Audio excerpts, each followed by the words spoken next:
Nosso tema esse ano, dos 85 anos da nossa igreja, é o tema Iguais a Jesus. É um desafio que nós estamos nos impondo como seguidores de Jesus para cumprirmos a única coisa que justifica o fato de querermos seguir Jesus, que é nos parecermos com Ele. Quanto a isso, há duas coisas que eu quero lhe dizer. Primeiro, você nunca será totalmente igual a Jesus. Isso não vai acontecer. Você nunca chegará à perfeição que Jesus era. Você nunca será alguém totalmente parecido, integralmente parecido com Ele. Isso não vai acontecer aqui. Mas, e essa é a segunda coisa que eu quero te dizer, quando nós nos colocamos como discípulos de Jesus e o seguimos e olhamos para trás, a gente percebe o quanto a gente melhorou, o quanto a gente já foi transformado, quantas coisas a gente venceu, mesmo sabendo que jamais seremos totalmente iguais a Ele. Nós descobrimos, olhando a nossa jornada, quantas facetas da nossa vida Jesus já transformou. Da nossa vida e quantas outras vidas que convivem conosco, outras pessoas que convivem conosco foram abençoadas e foram transformadas pelas transformações que Jesus operou na nossa vida. Porque o mais bonito do Evangelho não é que nós somos abençoados por Deus, mas é que nós nos tornamos canal de bênção para os outros. O mais bonito no Evangelho não é que Deus nos agracia, é que nós nos tornamos graça de Deus para o outro. O mais bonito no Evangelho não é que nós somos amados por Deus, mas é que nós amamos o outro e tornamos Deus visível ao outro através do nosso amor. Se eu tivesse esse poder, prestem bem atenção nisso, se eu tivesse esse poder, eu mudaria todas as letras de todos os hinos e de todos os cânticos que a gente canta. E eu ia fazer o seguinte: para cada verso e para cada frase que a gente canta dizendo, Senhor, eu te agradeço porque tu me amas, eu ia acrescentar, e me comprometo a amar como tu me amas. Se eu pudesse mudar letra de cânticos, de hinos e tal, toda vez que aparecesse uma frase dizendo, Senhor, eu te agradeço porque tu foste graça na minha vida, eu acrescentaria e me comprometo a ser graça na vida dos outros. É isso que eu acho que falta nos nossos cânticos. E é isso que eu acho que falta nos nossos hinos. Porque sem esse complemento, o Evangelho não é Evangelho. Evangelho não é ficar agradecendo a Deus porque Deus nos ama. Não é só isso. Evangelho não é ficar sentado, ouvindo, fomos perdoados, Deus nos ama. Não é só isso. Evangelho, e aí é que se torna Evangelho de verdade, é cada vez que a gente se conscientiza que Deus nos ama, nós também nos conscientizamos que precisamos amar o outro. Cada vez que nós sabemos que Deus nos perdoa, nós nos conscientizamos de que precisamos perdoar o outro. Isso é Evangelho. E isso, para mim, é cântico de louvor e hino de louvor. É quando tem esse complemento. Não é ficar só parado assistindo Deus agraciar e Deus amar. Mas é participar desse amor, participar dessa graça e querer transformar a gratidão pelo amor de Deus em ação de amor. Quem sabe o Leandro, a Susan e o Rodolfo começam a compor aí uns cânticos em que isso é dito de forma clara. Eu te agradeço, Senhor, porque tu me amas e me comprometo a amar os outros. Porque só isso aí, desse modo, é que é Evangelho. O resto é auditório assistindo o amor de Deus. O resto é auditório aplaudindo o amor de Deus. Mas não é evangelho. Evangelho é quando a experiência com a graça nos transforma em agraciadores. Quando a experiência com o amor nos transforma em amadores de Deus. Quando a experiência com o perdão nos transforma em perdoadores. É aí que há evangelho. Essa é a boa nova. Essa é a boa nova. Evangelho significa boa notícia, é aí que está a novidade.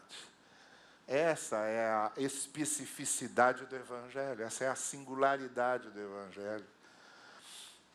Porque nas outras religiões, também, os adoradores dos deuses ficam também cantando os favores dos deuses.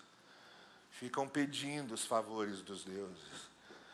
Os egípcios antigos, os gregos antigos, os babilônicos antigos, os persas antigos, todos eles tinham seus deuses. E todos eles também cantavam agradecendo os favores dos deuses. Todos eles tinham histórias de criação, dos deuses que criaram o mundo. Todos eles tinham histórias de salvação, como os seus deuses os salvaram. Todos eles. Os cristãos, nesse sentido, fazem nada diferente. Mas tem uma especificidade no Evangelho, que é essa consciência de que graça leva a ter graça, de que amor leva a amar, de que perdão leva a perdoar, de que experimentar misericórdia leva a ter misericórdia. É isso. Aí é a boa nova. Aí Evangelho se transforma em Evangelho.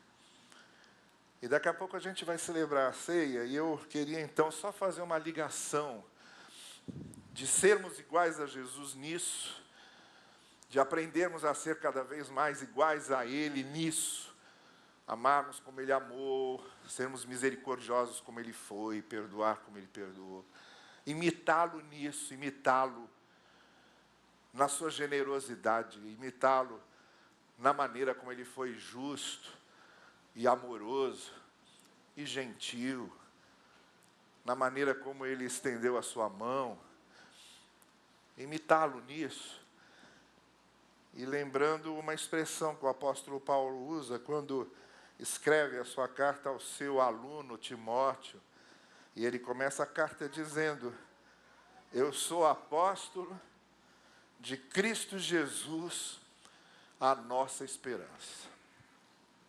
É só isso aí que me interessa, é essa abertura dessa carta, para compartilhar com vocês hoje essa mesma experiência da esperança naquele que é a nossa esperança. O que eu estou querendo dizer, e o que Paulo estava querendo dizer, é que toda experiência humana de esperança, de expectativa, se volta na confiança de que a resposta para essa esperança e para essa expectativa vem de Cristo. Nós, seres humanos, temos algumas expectativas e algumas esperanças comuns, que é de qualquer ser humano, de qualquer lugar do mundo, de qualquer língua, de qualquer cor, de qualquer nacionalidade, de qualquer padrão cultural. Eu posso sair daqui e conversar com um australiano, com um chinês do outro lado do mundo, com alguém que habita no meio do gelo do Polo Norte. E a minha conversa com qualquer uma dessas pessoas sempre resultará em combinações das mesmas expectativas. Temos diferenças culturais enormes, temos experiências de vida enormes, temos experiências de formação enormes, mas a gente vai se encontrar em algumas coisas que todo ser humano deseja, e todo ser humano tem expectativa por isso. A primeira coisa é a nossa expectativa humana, muito humana e profundamente humana, por sentido nessa vida. Ninguém pediu para nascer, mas a gente nasceu. E depois que a gente nasce, a gente é jogado nessa vida e, inevitavelmente, precisamos fazer escolhas, tomar decisões. Há escolhas e decisões que são bem feitas e a gente se dá bem. Há escolhas e decisões que são mal feitas e a gente se dá mal. E ninguém consegue escapar, fugir dessa responsabilidade imensa que lhe cai sobre a cabeça de ter de fazer escolhas na vida e de ter que arcar com as consequências das suas escolhas, de ter que arcar com as consequências das suas decisões.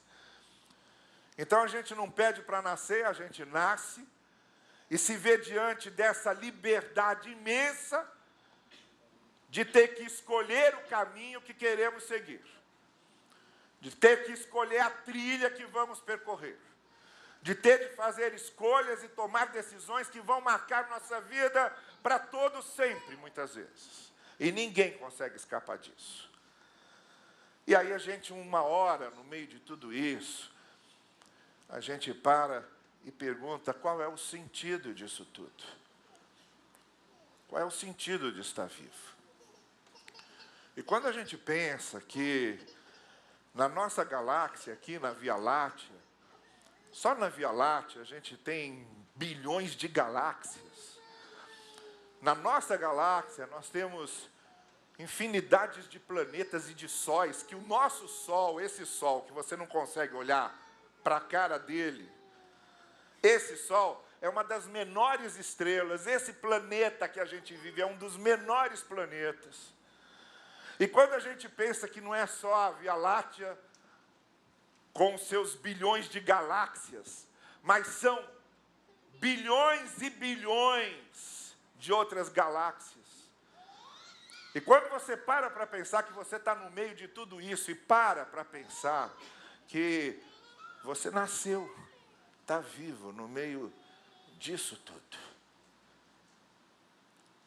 E que você tem pouco tempo aqui.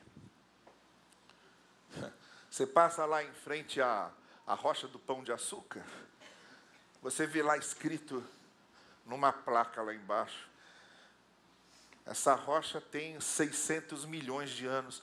Olha, uma rocha com 600 milhões de anos, 600 milhões, há 600 milhões de anos, aquela rocha do Pão de Açúcar está lá, paradinha, só olhando a história. Você vive aqui 80, 90 anos. O que é isso? Perto de 600 milhões de anos. Então é claro que dá um parafuso, é claro que dá um nó na cabeça. É claro que a coisa se complica na cabeça da gente e a gente pergunta, meu Deus, qual é o sentido da vida? Qual é o sentido disso tudo?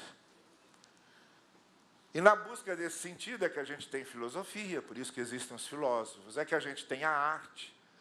Por que vocês acham que um pintor pinta um quadro, que um compositor compõe uma música, que um poeta escreve um poema? Porque ele está buscando o sentido da vida. E essa busca do sentido da vida, ele transforma em arte, ele transforma em corrente de pensamento, ele transforma em filosofia. Mas é tudo busca pelo sentido da vida. Então a gente tem uma esperança enorme de que a gente, antes de morrer, antes de esgotar o nosso tempo de 80, 90 anos aqui, se não menos, a gente descubra qual é o sentido, pelo menos, da nossa vida. Pelo menos da nossa vida. E aí, quando o apóstolo Paulo chama Jesus de nossa esperança, Paulo está dizendo, olha, nele a gente encontra o sentido da nossa existência. Nele a gente encontra o sentido da nossa vida. Até porque ele disse aos seus discípulos, eu vim para que vocês tenham vida. Jesus não veio escrever um credo, ele não veio fundar uma igreja, ele não veio criar uma religião. Isso são os homens que criam e escrevem. Ele não veio fazer uma teologia, isso são os teólogos que fazem. Ele não veio criar uma instituição religiosa, uma denominação. Isso são os homens que criam. O que Jesus veio fazer foi uma coisa que nós não podemos fazer. Ele veio nos dar vida. Eu vim para que vocês tenham vida. E essa primeira expectativa de sentido, da vida com sentido, a gente encontra em Cristo. A começar, por exemplo, do que ele disse quando ele falou, olha, toda a lei humana se reduz a amar a Deus e amar os outros. E aí vem tudo aquilo que eu já falei. O amor experimentado em Deus se transforma em amor pelos outros. Jesus nos ensina que isso aí é o centro do sentido da vida. A lei se resume em amar a Deus, amar o outro e viver nesse amor. Sem amor, não há sentido para a vida. O Evangelho é a grande proclamação do amor como sentido para a vida.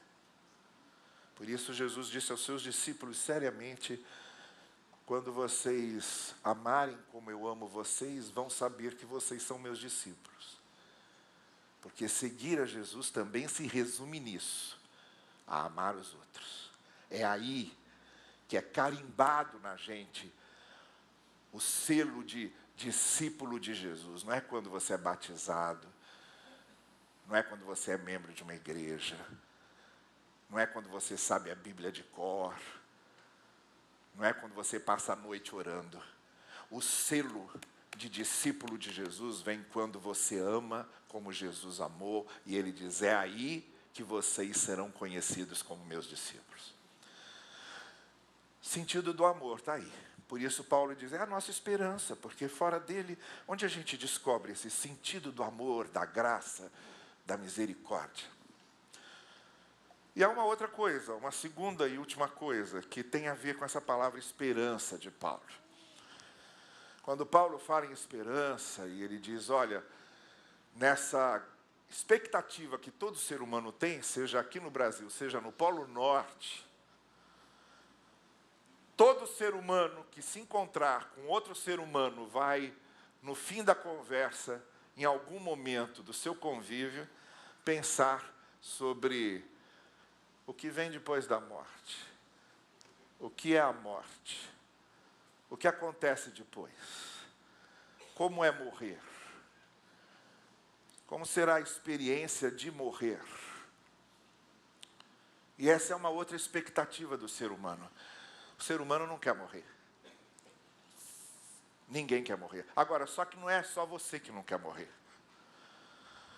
Pessoas que viveram há 3.000 anos atrás também não queriam morrer. Pessoas que viveram há 5.000 anos atrás também não queriam morrer. E estão mortas. Ninguém quer morrer. Só que daqui 5.000 anos, uma civilização, sei lá, vão sair aí uns arqueólogos e vão achar o Rio de Janeiro submerso em água, afundado em água. E aí esses arqueólogos vão cavar, vão descobrir coisas. Vão chegar lá no Maracanã, por exemplo, e vão dizer, isso aqui pelo jeito era um templo, e os adoradores vestiam vermelho e preto. Né? Sei lá o que daqui 5.000 anos eles vão dizer do Rio de Janeiro. Uma coisa é a seguinte, há 5.000 anos atrás, uma pessoa tinha medo de morrer. Hoje nós temos. Ninguém quer morrer. E ninguém quer morrer, porque ser humano não foi feito para morrer. A consciência, né? Você pensa, a consciência humana. Os nossos ancestrais, se eram coletores, caçadores, eles caçavam um javali, depois reuniam todo mundo, comiam o javali. Mas tinha essa consciência de um está certo, o outro está errado. A consciência de estar vivo. Nenhum outro ser humano tem a consciência do ser. A consciência de estar vivo, a consciência de existir. De pensar sobre o pensamento, de pensar sobre a vida. Isso só ser humano faz. E aí, nessa consciência humana, a gente não quer morrer. Ninguém quer morrer. Eu me lembro quando eu fui fazer uma visita lá em Teresópolis, quando eu era pastor em Teresópolis, a uma senhora que estava já no fiozinho da sua vida, uma senhora muito idosa já, e já se despedindo da vida. Ela segura a minha mão e ela pergunta assim: pastor, será que a gente sente saudade das pessoas que nós amamos aqui quando a gente vai? Será que eu vou sentir saudade dos meus filhos? Será que eu vou sentir saudade dos meus netos? Será que eu vou lembrar deles? Aí eu disse para ela: olha, eu não sei responder isso para você. Mas o que eu sei é que Jesus Cristo disse: aquele que vive e crê em mim, jamais morrerá. O que Jesus quis dizer com isso não é que a gente não vai morrer à morte. Todo mundo morre à morte. O que Jesus quis dizer com isso é que a gente não vai morrer à vida.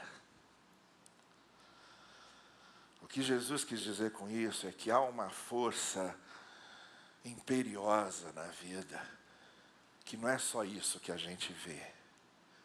Não é só a cadência da respiração, não é só o coração batendo, não é só a pressão 12/8,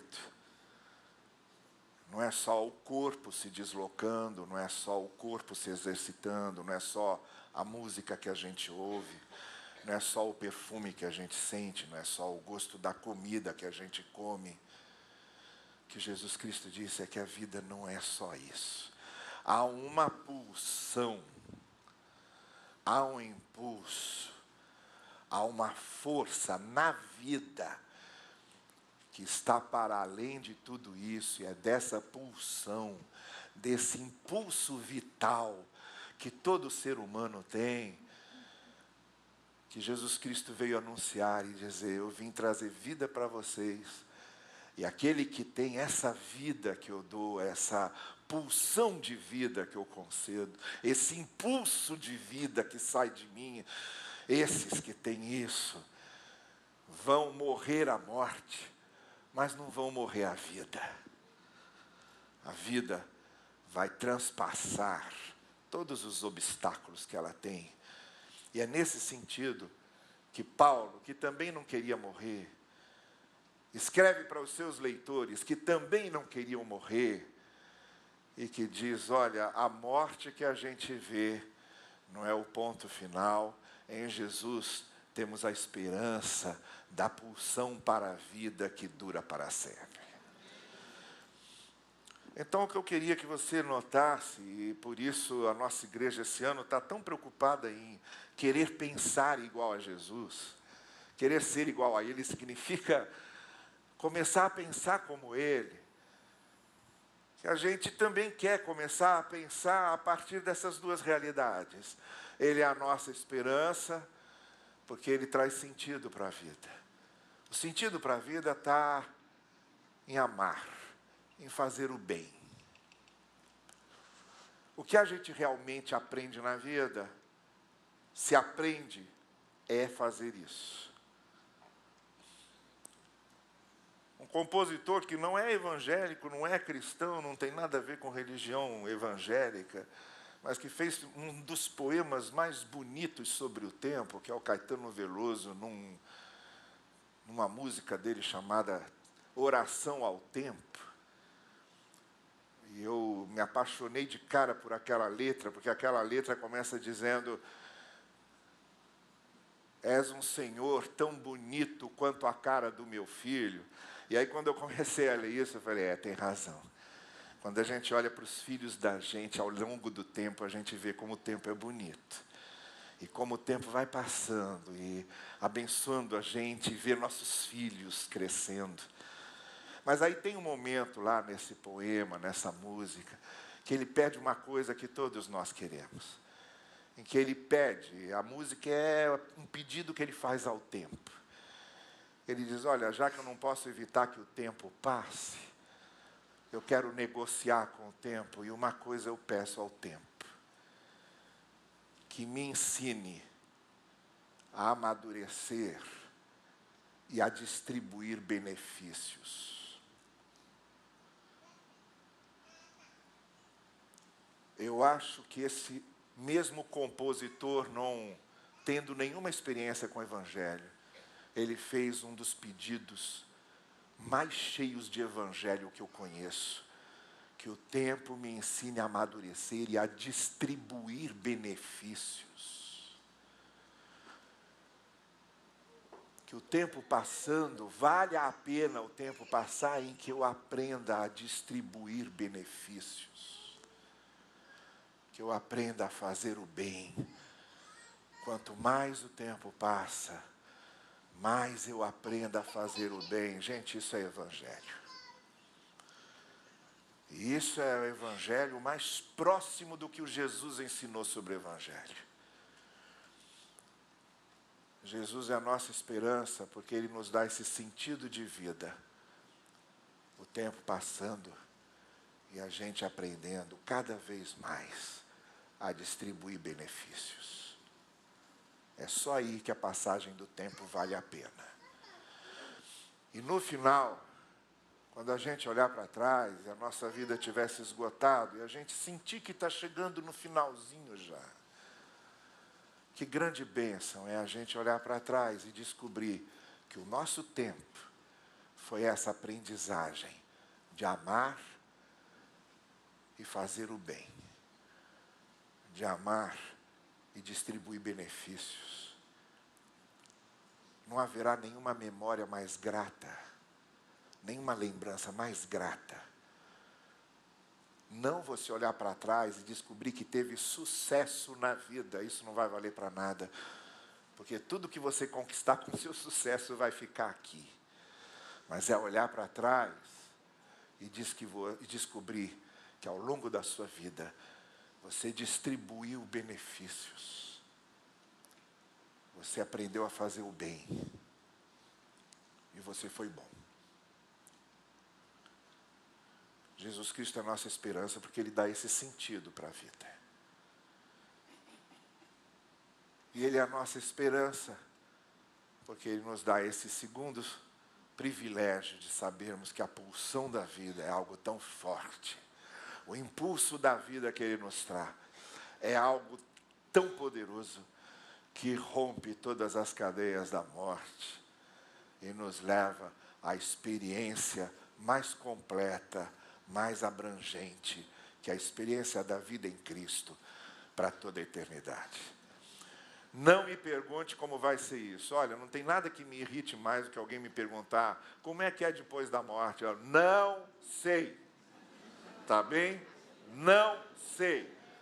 Mas me pergunte o que será a vida eterna, e eu direi para você isso.